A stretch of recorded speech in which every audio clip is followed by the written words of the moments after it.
Hello students, बेटा आज हम स्टार्ट कर रहे हैं 11th क्लास के लिए chapter number first, meaning and objectives of accounting. ठीक है, meaning and objective of accounting पढ़ने से पहले मैं आपको बताती हूँ कि आपके लिए बहुत डिफ़िकल्ट हो रहा होगा कि अकाउंट्स में क्या है, अजीब सी बुक है, हमें तो समझ में नहीं आ रहा है कुछ भी, ऐसे ऐसे माइंड में क्वेश्चंस आ रहे होंगे, हमने कभी पढ़ा ही नहीं है। तो सबसे अच्छी गुड न्यूज़ क्या है तुम लोगों के लिए, चाहे 10th में किसी का मैथ्स वीक था, चाहे किसी की साइंस वीक थी, चाहे किसी को एसएसटी समझ में नहीं आता था, चाहे कोई पॉइंट्स पे पास होता था, उससे कुछ फ़र्क नहीं पड़ता, क्योंकि अकाउंटेंसी अपने आप में नया सब्जेक्ट है जिसके लिए किसी भी बेसिक की ज़रूरत नहीं है। समझ रहे हो आप? अब इसमें ऐसा नहीं है कि जो इंटेलिजेंट है उसी को समझ में आएगा। ऐसे बच्चे भी अकाउंट्स में कुछ कर जाते हैं, कॉमर्स में कुछ कर जाते हैं, जो 10th में सिर्फ पास होते थे पॉइंट्स पे। ठीक है, क्यों? क्योंकि हम 11th में ABCD से स्टार्ट करते हैं। 9 तक आपने जो भी पढ़ा है उसका कुछ भी रिलेट नहीं है यहाँ से 11th क्लास से। इसलिए अगर कुछ ऐसे होपलेस हो रहे हैं, मैम हमें तो 10th में तो कुछ नहीं आता था, 9th में हमें कुछ नहीं आता था, तो हम 11th में कैसे करेंगे, तो ये आपके लिए बहुत अच्छी बात है। कोई टेंशन ही नहीं है, क्योंकि 11th और 12th दोनों बिल्कुल अपने आप में अलग हैं। 10th तक जो सब्जेक्ट आपने पढ़े हैं वो यहाँ कुछ आएंगे ही नहीं।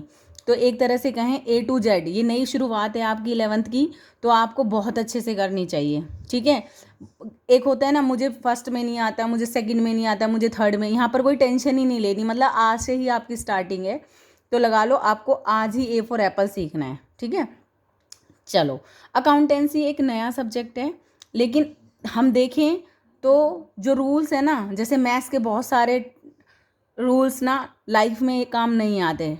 Tan theta, sine theta, cos theta कहीं भी यूज़ नहीं कर पाओगे आप लाइफ में। लेकिन ये क्या है, ये प्रैक्टिकल सब्जेक्ट है जो छोटे से छोटा बिजनेसमैन और बड़े से बड़ा बिजनेसमैन जिसे यूज़ करता है, वो ये सब्जेक्ट है अकाउंटेंसी। ठीक है, अकाउंटिंग की ज़रूरत क्यों हुई आप लोगों को? देखो, अकाउंटिंग की ज़रूरत क्यों हुई, जब लोग अपना बिजनेस करने लगे तो सबसे पहले आया था बार्टर सिस्टम। क्या आया था? Barter system. चीज़ों के बदले चीज़ें देते थे। बार्टर सिस्टम में ऐसे होता था, भाई तू मुझे गेहूं दे दे, मैं तुझे सब्जी दे दूंगा, या फिर तू मुझे सब्जी दे दे, मैं तुझे ये दे दूंगा। पहले ऐसे बार्टर सिस्टम हुआ करता था। लेकिन फिर लोगों ने धीरे धीरे अपने आप को डेवलप किया और शॉप्स खोलनी शुरू कर दी। मतलब बाहर, अपने घरों से बाहर निकले और मार्केट में आना शुरू कर दिया। जैसे ही मार्केट में आना शुरू हुआ, उन्होंने क्या करा, लोगों को सेल करना शुरू कर दिया। सामान को क्या करना शुरू कर दिया? सेल, बेचना शुरू कर दिया, है ना। जैसे हम नॉर्मली देखते हैं, हम खरीदने जाते हैं शॉपकीपर से, दूध लेने जाते हैं, आटा लेने जाते हैं, आप चॉकलेट लेने जाते हो, है ना। खरीदना शुरू कर दिया। फिर जिसके पास जो वैरायटी थी उसने उसी की शॉप खोलनी शुरू कर दी। शॉप से थोड़ा सा बड़े हुए, फिर हमने बिजनेस स्टार्ट कर दिया, है ना। शॉप वाले, शॉपकीपर और बिजनेसमैन दोनों को ही अकाउंटिंग की ज़रूरत पड़ी। क्यों पड़ी?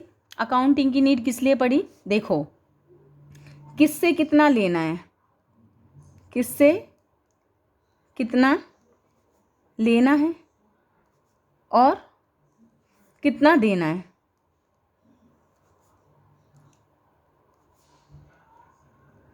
टोटल सेल कितनी हुई है, ठीक है, और टोटल परचेज का मतलब होता है खरीदना, टोटल परचेज कितनी है, ठीक है। और लोगों की, जो मैं सेल कर रहा हूँ, मान लो उस सेल के लिए मुझे और कितना सामान चाहिए, मटेरियल कितना चाहिए, ठीक है। क्या चाहिए? मटेरियल कितना चाहिए। उसके बाद सेल तो मैंने कर दिया, उस सेल से मुझे कितना प्रॉफिट हो रहा है और कितना लॉस तो नहीं हो रहा कहीं मुझे, है ना। अगर मुझे प्रॉफिट हो रहा है, ठीक है, तो प्रॉफिट हो रहा है अगर बाय चांस, तो उसका रीज़न क्या है, और अगर मुझे लॉस हो रहा है तो उसका रीज़न क्या है, ठीक है। या फिर और टोटल कितने कंज्यूमर मेरा जो गुड्स हैं, मटेरियल कह लो, ये गुड्स है, ये सामान होता है, गुड्स गुड्स ये नया वर्ड है ना आपके लिए। गुड्स का मतलब होता है माल, मतलब सामान, ठीक है, सामान जिसकी हम सेल या परचेज करते हैं। जो बंदा जिसका काम करता है ना, जो बिजनेस कर रहा है वही जिसका, जैसे मान लो किराने की दुकान पे हमें सारा सामान मिलता है तो वो उसकी गुड्स हैं। कपड़ों की शॉप पे हमें कपड़ा मिलता है तो वो उसकी गुड्स हैं, ठीक है। और बर्तन वाले पे हमें बर्तन मिलते हैं तो वो उसकी गुड्स हैं। जो जिस चीज़ का सेल या परचेज कर रहा है वो उसके लिए उसकी गुड्स हैं। तो हमें टोटल गुड्स हमारी कितनी हैं, उनमें से टोटल सेल हो कितनी रही हैं, ठीक है, और टोटल सेल हो रही हैं तो उससे प्रॉफिट कितना हो रहा है। और ऐसा भी तो हो सकता है, क्या पता कितना सामान वो सेल्स जिसे मैं कर रहा हूँ वो वापस भी आ जाए। सेल्स रिटर्न मुझे कितना सामान हो रहा है, लोग जिसे मैं सेल कर रहा हूँ उसमें से कितना सामान है, कितना सामान मुझे वापस कर रहे हैं, मुझे वापस कर रहे हैं, ठीक है। इन सारी ट्रांजैक्शंस को समझने के लिए हमने क्या शुरू कर दिया, अकाउंटिंग। इन सारी चीज़ों को ऑरली कोई बंदा कितना याद कर सकता है। अगर किसी का थोड़ा, चलो छोटा शॉपकीपर है वो सारी चीज़ें याद रखेगा, आज इतने कस्टमर आए थे, उसने उधार किया, उसको मैंने इतने पैसे दिए, उसके इतने रह रहे हैं, चलो ठीक है। लेकिन जहाँ बिजनेस ही लाखों लोगों में होता है वो कैसे याद रखेंगे कि भाई हमें करना क्या है। इसके लिए हमने शुरू कर दिया क्या, अकाउंटिंग। हर चीज़ को क्या करना, एक तरह से कलेक्ट करना डेटा को, और रिजल्ट निकालना, आगे तक पहुंचाना कि हाँ भाई हमारा इतना सामान बिकता है, हमें इतना प्रॉफिट होता है, लोगों तक पहुंचाना। तो अकाउंटिंग की हमें नीड इसलिए हुई कि हम सारी ट्रांजेक्शन्स को, जितनी भी ये टोटल ट्रांजेक्शन हुई हैं, उनको एक सिस्टमेटिक वे में लिखें। ऐसे नहीं बस इसने इतना दे दिया, इसने इतना दे दिया, इससे इतना लेना, नहीं, एक सिस्टम से लिखें, ठीक है। इसलिए हमें किसकी नीड हुई, अकाउंटिंग की। क्लियर। अब देखो ध्यान से, ये तुम्हारी बुक है, कोई भी बुक है सब में मटेरियल कंटेंट सेम होता है, ठीक है। ये डीके गोयल की बुक है बट कंटेंट सब में एक ही मिलेगा बेटा। क्या कहता है देखो, कहता है accounting is a art of recording. अब देखो ये आर्ट है, मैंने इसी चीज़ को आपको इस वे से समझाया है ना, थोड़ा सा ऐसे अट्रैक्टिव सा कर दिया इसको, है ना। और किसी कोई और होगा वो आपको इस वे से पूरे पैराग्राफ में समझाएगा, है ना। और कोई भी टीचर होता है डायग्राम्स को बहुत यूज़ करते हैं और कुछ थ्योरी को बहुत यूज़ करते हैं बोर्ड पे। तो ये एक आर्ट है कि सारी चीज़ों को कैसे, ये सबकी, हर टीचर की एक अपनी आर्ट होती है, हर बच्चे में एक आर्ट होती है, तो उसको कैसे प्रेजेंट करना है यही अकाउंटिंग है। मतलब सारी ट्रांजेक्शन्स को कैसे प्रेजेंट करना है यही हमारी अकाउंटिंग है। क्लियर है। तो कह रहा है accounting is the art of recording करने की, मतलब हम सारी ट्रांजेक्शन्स को रिकॉर्ड करते हैं। अब हम इन्हें क्या कहेंगे, ट्रांजेक्शन्स, कितना सामान खरीद रहे हैं, कितना बेच रहे हैं, सेल क्या हो रही है, परचेज क्या, सेल्स में से वापस क्या मिल रहा है, ये सारी होती हैं ट्रांजेक्शन्स, ठीक है। कह रहा है फिर उन्हें रिकॉर्डिंग करना और क्लासीफाइंग, मतलब क्लासीफाइंग कैसे, सेल्स है, मान लो क्या है, हमने सेल्स की है किसी को, मान लो राम है, ठीक है। तो राम हमसे सेल करता है और शाम से हम परचेज करते हैं।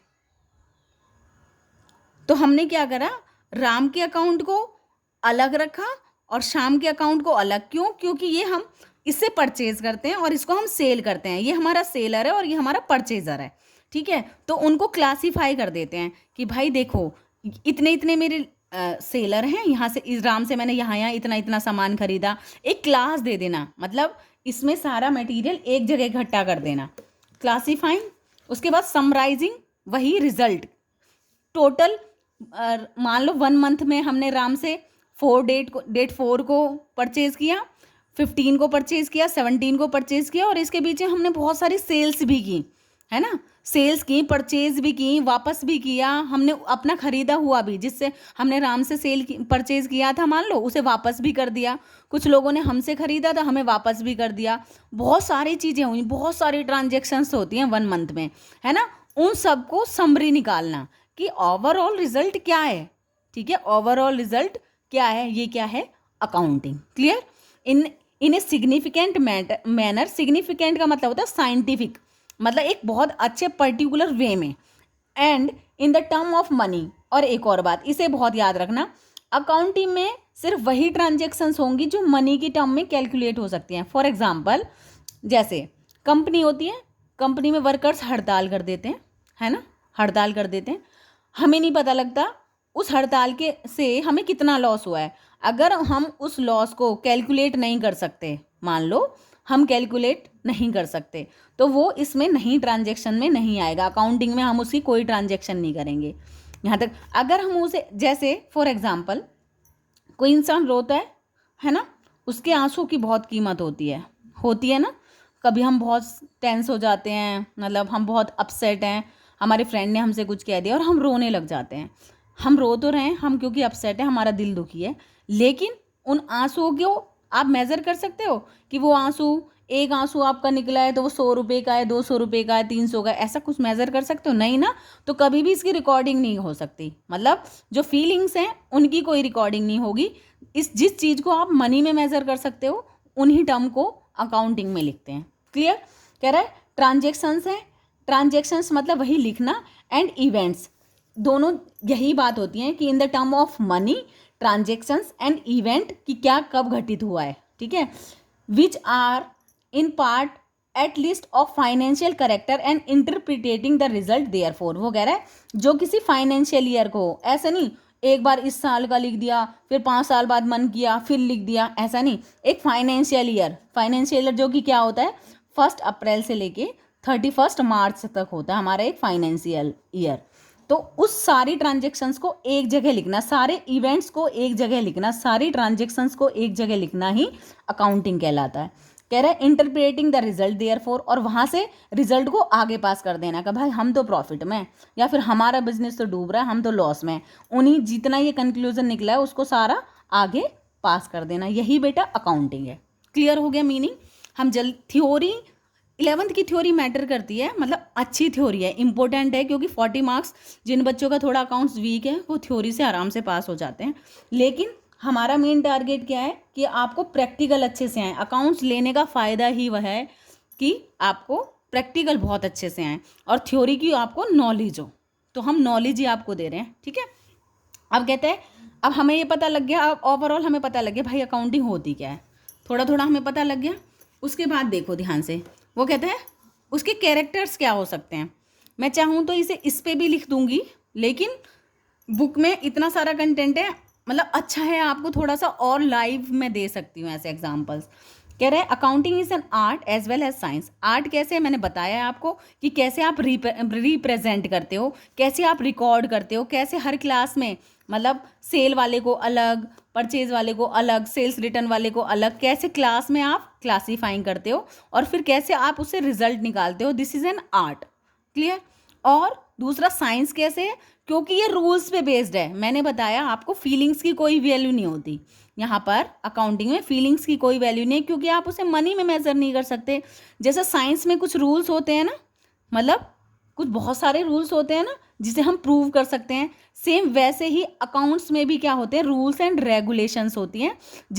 जैसे साइंस के लिए बहुत अच्छी नॉलेज की ज़रूरत होती है, सेम वैसे ही अकाउंटिंग के लिए भी एक नॉलेज, एक सर्टिफिकेट, एक डिग्री की ज़रूरत होती है। इसलिए ये एक आर्ट भी है और एक ये साइंस भी है। कहते हैं any organize body of knowledge which is based on certain specified principles is called science. जो किसी प्रिंसिपल्स पे बेस्ड है, सेम अकाउंटिंग भी प्रिंसिपल पे भी है, ठीक है। In this respect accountancy is also a science since it is also an organized body of knowledge based on certain specified principles and accounting standard. जो किस पे डिपेंडेड है, अकाउंटिंग स्टैंडर्ड, जिन्हें ये बोलते हैं AS, accounting standard 1, accounting standard 2। मतलब जैसे जो अकाउंटिंग स्टैंडर्ड है ना, जैसे लॉ में पढ़ते हैं हम रूल्स, वैसे इसके अकाउंटिंग के भी एक स्टैंडर्ड है। इसलिए इनको क्या बोला है, आर्ट भी कि प्रेजेंट कैसे करते हो, और साइंस भी कि प्रिंसिपल यूज़ करते हो आप, रूल और रेगुलेशंस, ठीक है।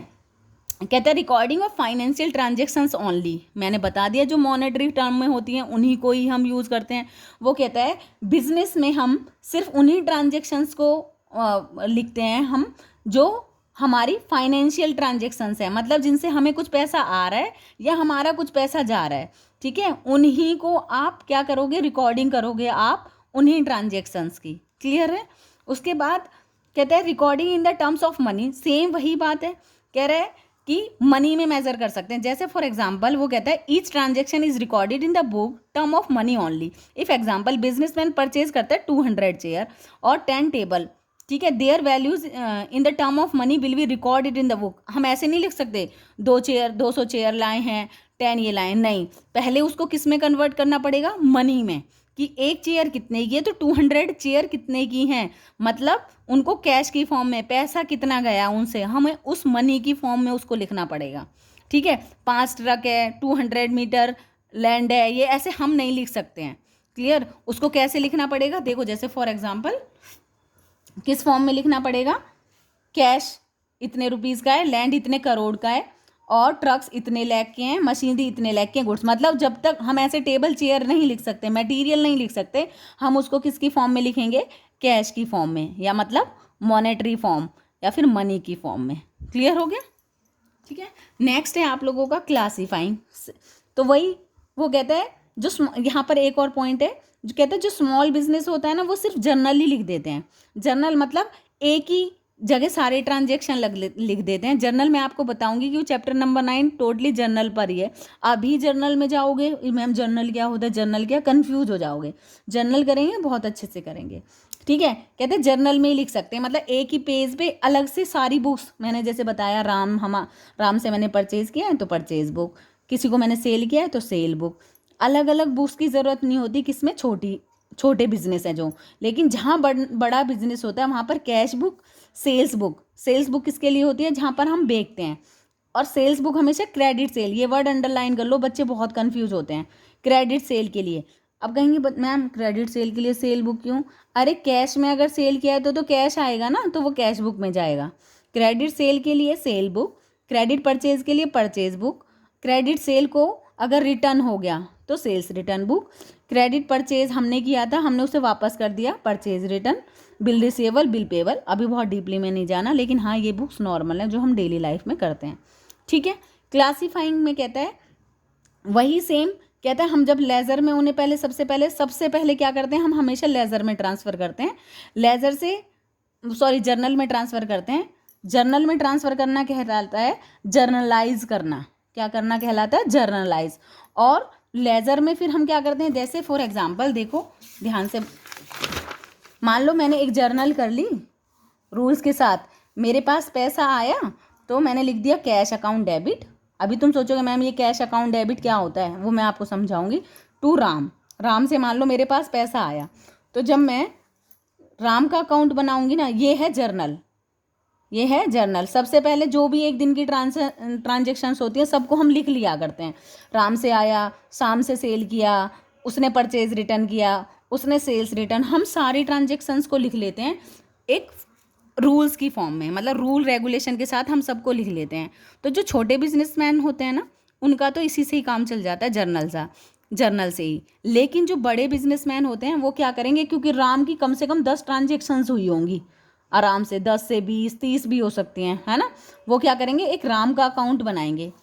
ठीक है, कब कब राम से आया वो लिखेंगे, कब कब राम को दिया वो लिखेंगे। फिर बैलेंसिंग फिगर से बता देंगे भाई राम का हमसे कितना पैसा बच रहा है या राम को हमें कितना देना है, मतलब हमें पूरी डिटेल मिल जाएंगी राम के बारे में। ठीक है, इनको कहते हैं लेज़र। क्लियर, तो वो कहते हैं कि फिर लेज़र में ट्रांसफ़र करते हैं।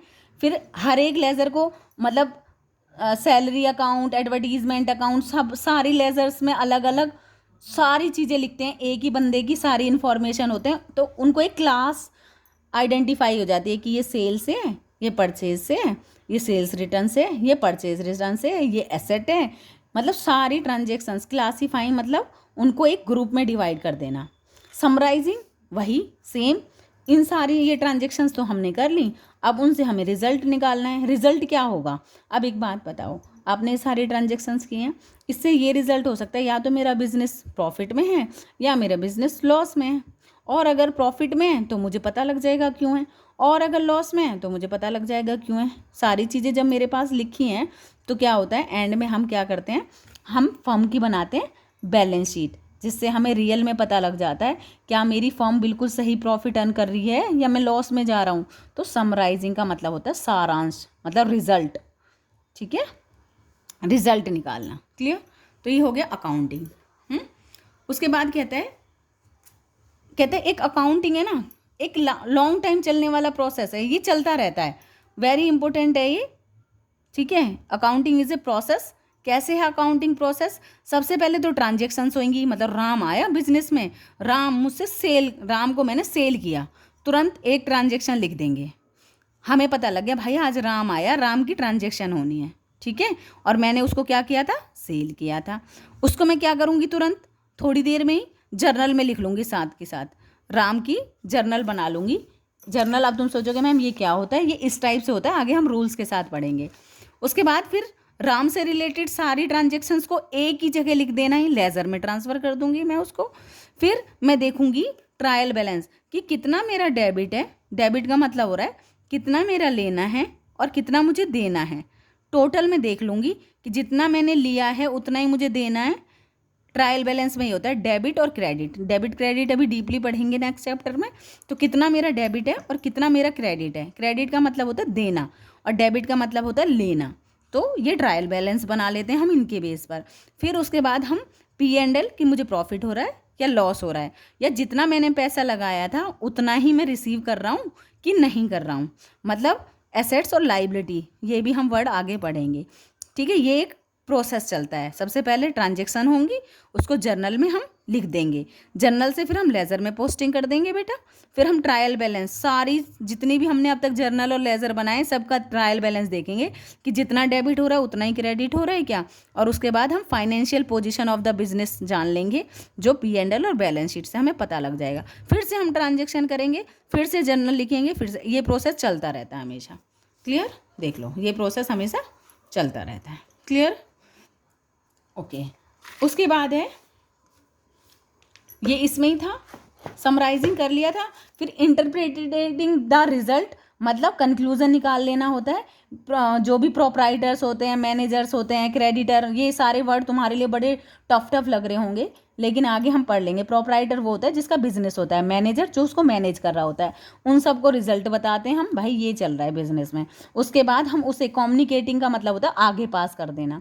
अब है ना, कई बार क्या पूछ लेते हैं आपको 11th में, what is the last step of accounting, ठीक है।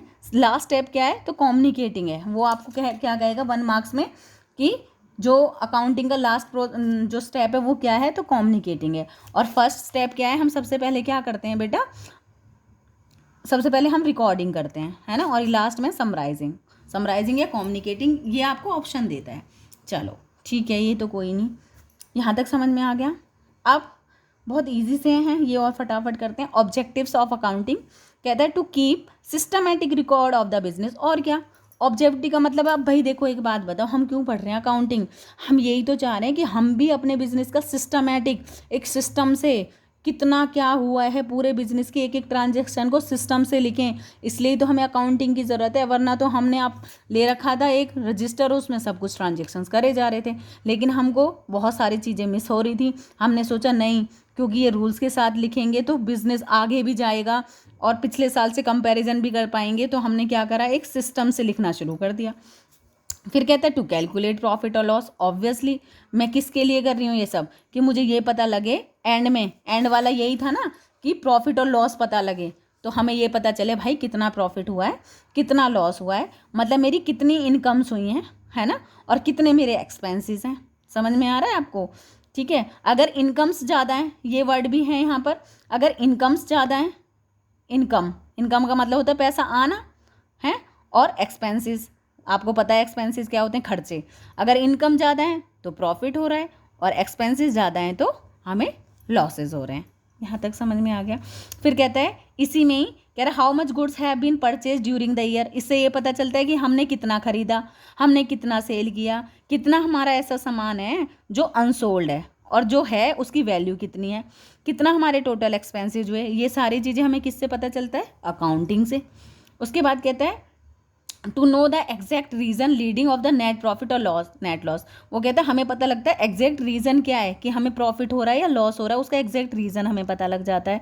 फिर फाइनेंशियल पोजीशन पता लग जाती है कि बिजनेस कहाँ पर है, हमारी पोजीशन क्या चल रही है, क्या हम प्रॉफिट में चल रहे हैं या फिर हम लॉस में चल रहे हैं, और अगर हम लॉस में चल रहे हैं तो क्यों चल रहे हैं, और क्या हमने जितना पैसा लगाया है वो सारा का सारा बिजनेस में वापस आ रहा है, मतलब हम लॉस में तो नहीं जा रहे हैं, जितना हमने लगाया उससे हमें ज़्यादा मिल रहा है या उतना भी नहीं मिल रहा है। ये सारी चीज़ें हमें किससे पता लगती हैं? अकाउंटिंग से। क्लियर? उसके बाद कहता है to ascertain the progress of business from year to year. वही सेम, एक साल का दूसरे साल से कंपैरिजन कर पाते हैं हम, किसकी वजह से? अकाउंटिंग की वजह से।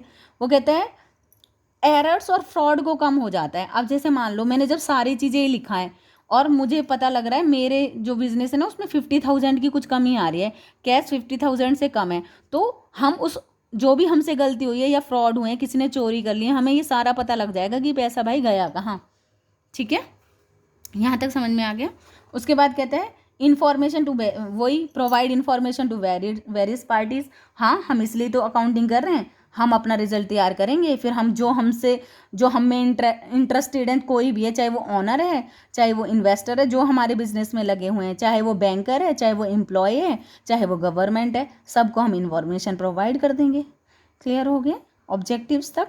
तो अब हम आगे नेक्स्ट क्लास में, बेटा इसे बस इतना लेना है कि ये 3 या 4 मार्क्स में अगर आएगा तो आप लिख दोगे, क्योंकि अकाउंटिंग बहुत इजी सा है, मेन होते हैं प्रैक्टिकल समझने में, लेकिन जितना मैंने आपको समझाया है ये सबसे ईजीएस्ट चैप्टर है आप लोगों का, जिसमें कुछ भारी भारी बहुत सारे, जैसे क्लोजिंग स्टॉक मैडम क्या होता है, और ये सारी चीज़ें आपका नेक्स्ट चैप्टर होगा ना इवेंट्स, उसमें डीपली पढ़ेंगे। ठीक है, क्रेडिटर्स मैम क्या होते हैं, ये क्रेडिटर्स ऐसे सोच रहे होगे आप, तो creditor, debtor, sales, purchase, asset, सब हम बताएंगे आपको धीरे धीरे, लेकिन ये फर्स्ट चैप्टर थोड़ा ऐसे ही आता है, ऑब्जेक्टिव ऑफ अकाउंटिंग, तो ये नॉर्मल है, इसलिए इसे अभी पहले नॉर्मल ही करते हैं। ठीक है, अब देखो आपका फंक्शंस, ये 3 क्लासेज लास्ट में ये चैप्टर कंप्लीट हो जाएगा। ठीक है, लास्ट 3 क्लासेज में, 2 में भी कंप्लीट हो सकता है, तो प्लीज़ आप बेटा मेरे चैनल को सब्सक्राइब करें, शेयर करें, और मैं बहुत अच्छे से आपको एक एक प्रैक्टिकल क्वेश्चन, एक एक थ्योरिकल, सारे चैप्टर टोटली कराऊंगी आप लोगों को। तो प्लीज़ अपने फ्रेंड्स को अभी आप शेयर करें ज़्यादा से ज़्यादा, ताकि मेरा भी बेनिफिट हो बेटा और आपका भी बेनिफिट हो। ठीक है, थैंक यू सो मच। और कोई किसी को डाउट है तो वो कमेंट बॉक्स में कमेंट कर दे। ठीक है, मैं ज़रूर उसको रिप्लाई करूँगी। ठीक है, थैंक यू।